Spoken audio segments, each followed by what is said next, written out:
News Radio 700 WLW. It's great, really, to be able to go out anymore and find what you're looking for, because finding things in this country is a very difficult task. We know this. There is a supply chain problem, and it's been exacerbated in some ways by unruly regulations that the government has put in place, and it's been exacerbated by what's going on over in Russia and Ukraine. I mean, all of this comes into play. But we were facing supply chain problems long before Russia and Ukraine. There's been a war on fossil fuel in this country. Largely, it has been waged by the current administration, largely since January the 20th, 2021. And it's not just fuel that's spiking. It's everything. It's groceries. It's goods. It's services. It's things you need to build a house, things you need to repair a car, things you need just for your daily life. And in a lot of ways, this country is beginning to resemble a third world country. Just the other day, video all over the place of people waiting in line just to get food at a grocery store.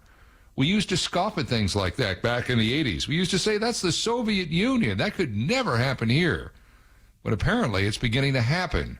Why is that? Why does it seem like everything in this country is in short supply and everybody seems to be running out of at least something? Standing by to weigh in, a guy that knows all about the supply chain, James Crean, president of Crean. It's an innovation company. It accelerates product delivery through integrated engineering and smart manufacturing. This guy has logistics printed all over his company. James Crean, how are you on this glorious Saturday? I'm great, Ken. How are you? I'm great too. To be with you. I'm glad that you're back with us to talk about this. Now, look, this supply chain problem that we have, a lot of it's fuel, a lot of it are regulations, particularly in the state of California, where it's very difficult to get an 18-wheeler into that state and out of that state unless you have an up-to-date engine and you have up-to-date papers and all of that stuff. And that's why there's a lot of problems, as we know, just unloading things that are coming into this country from places like Japan and China and places like that. But there are other factors that are contributing to the fact that we go to the grocery store, we can't find what we want. We go to the hardware store, things are short supply there. You go to the auto repair shop, and it's hard finding parts and necessities to repair your car. There's more to it than just unruly regulations, correct? Well, yeah. I mean, you mentioned a number of things that are definitely playing into this. I mean, we have a strategic problem in the U.S. In our energy policy, in that we used to have access to ANWR for drilling in Alaska.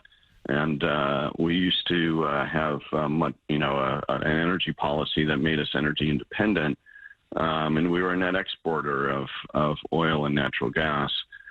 And we were setting up facilities for doing more liquefied natural gas export and these types of things. And we've kind of reversed direction in that, and that's causing us to, have ongoing issues in energy. And in addition to that, internationally, We've changed our stance with the Saudis, and they are they're now looking to do business with China and trade oil in the yuan possibly, which is a huge issue, and so yeah, I mean, energy is a huge factor. And energy, of course, is an input to everything, whether it's your food because of the transportation, or whether it's manufacturing. Goods that you use or whatnot. So that's sort of a base issue across the entire economy. Sure. And then you layer in things like, employment and other issues. So absolutely. Yeah, and it doesn't help that we have somebody who is the Secretary of Transportation who couldn't fix potholes in South Bend, Indiana, who had the audacity yesterday, when asked about the gasoline problem and why prices are so high at the pump, suggested, well, you could always take a bus to work. And, okay, yeah, I could always take a bus to work, but that's a Band-Aid on a gaping wound. The problem is we're not energy independent, and because of that, increases get passed along the way from a problem with ideology to the reality of paying for things at a store. And that's why things are to me, are in short supply. Milk is in short supply. Why is milk in short supply? Well, again, that milk is we're producing enough milk, although our dairy herds are smaller than they were in the past. But the issue is everything along the logistics supply chain, right? So it's the processing of the milk and labor availability there. And then, of course, we have a trucker shortage across the country, and so there's labor issues there, and so it's primarily those issues along that logistics chain that takes you from farm to your grocery store that's affecting milk, but it also affects other things like canned goods. We're having issues with aluminum availability and price increases there, and then of course wheat and grains are a big issue and could become a much bigger issue because of the Ukraine-Russia war, right? Help me with that, James. Wheat. The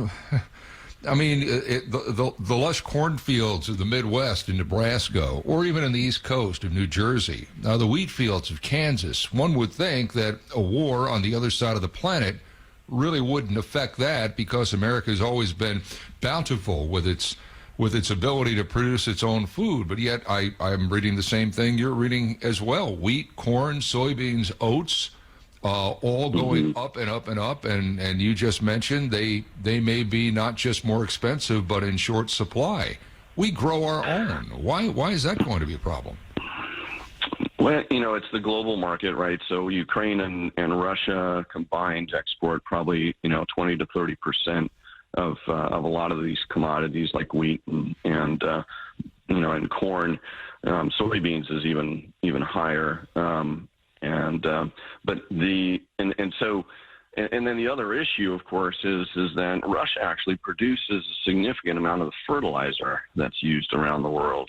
They use the nitrogen that's in natural gas to produce fertilizer that's used in farms all over the world. So you end up with, it's sort of a boon to American farmers in the long run. We can produce some more here, but at the same time, we need the fertilizer in order to fertilize the fields in order to produce more. So this global supply chain that we have, is always, there's always a kink somewhere, and a lot of these things just take a lot of time to work through and to add the production capacity. At the end of the day, we need to be looking at how do we add production capacity here in the United States for the entire supply chain, from raw materials to the products that we want to see in our stores.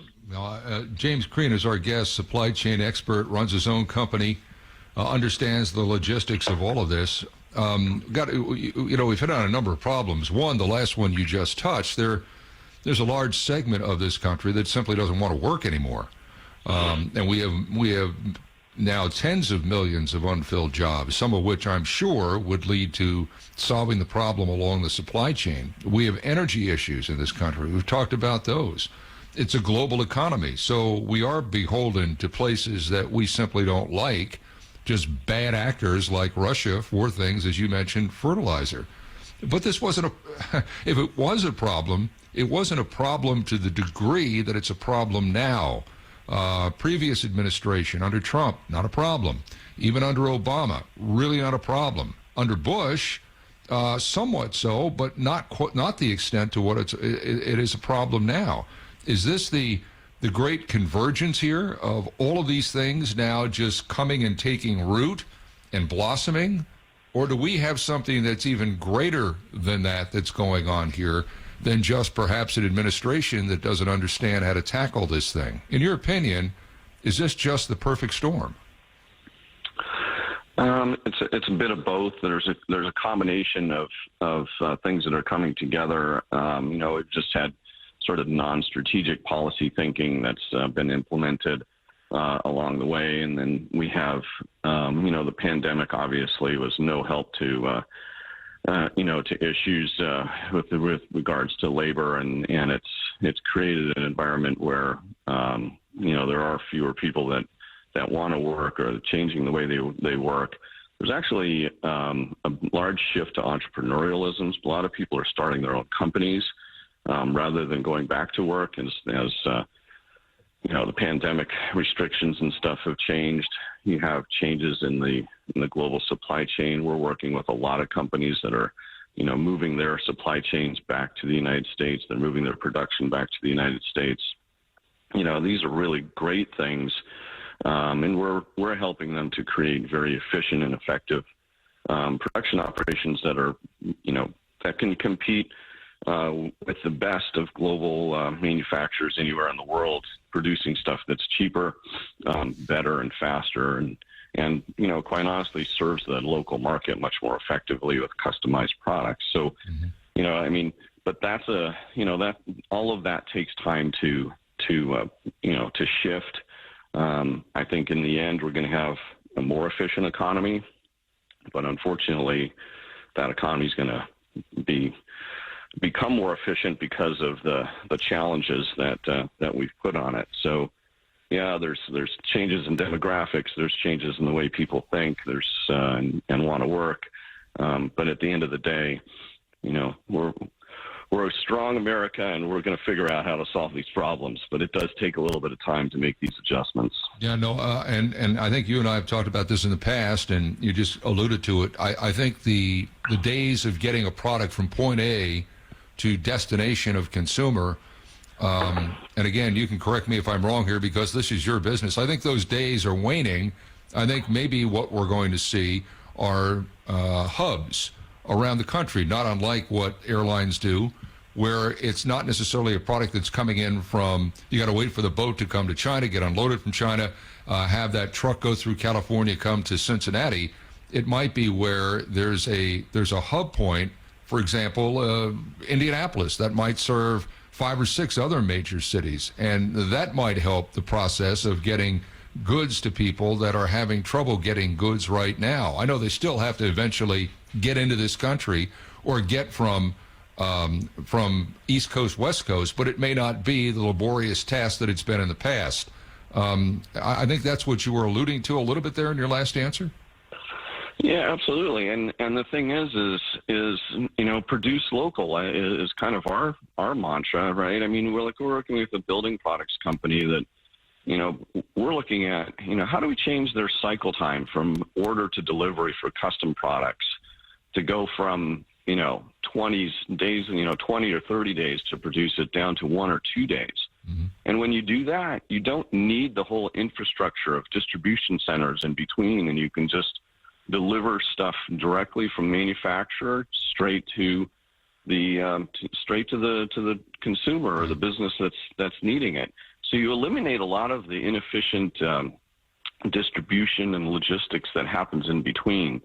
So these are the kinds of solutions. There's good solutions out there, right? And for the local consumer, go get food from your local farmers market. Those are farmers that are bringing your products straight to you, direct to consumer, and cutting out all the middle logistics in between. So, those are the kinds of things that we're working with with our clients to do, and make their whole system more efficient. And that's why you can do it cheaper, and you can compete much more effectively with localized solutions like what you're talking about, rather than these global solutions that everybody in the past seemed to think was the only way you could do anything at a reasonable price. Yeah.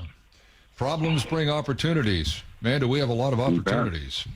James Crean, good catching up with you. I'm sure we'll do it down the road. James Crean, a guy that knows the problems of the infrastructure and the supply chain and is working around it. Thank you, sir. Stay well. We need to hear your voice, okay? You too. Thank you, Ken. Take care.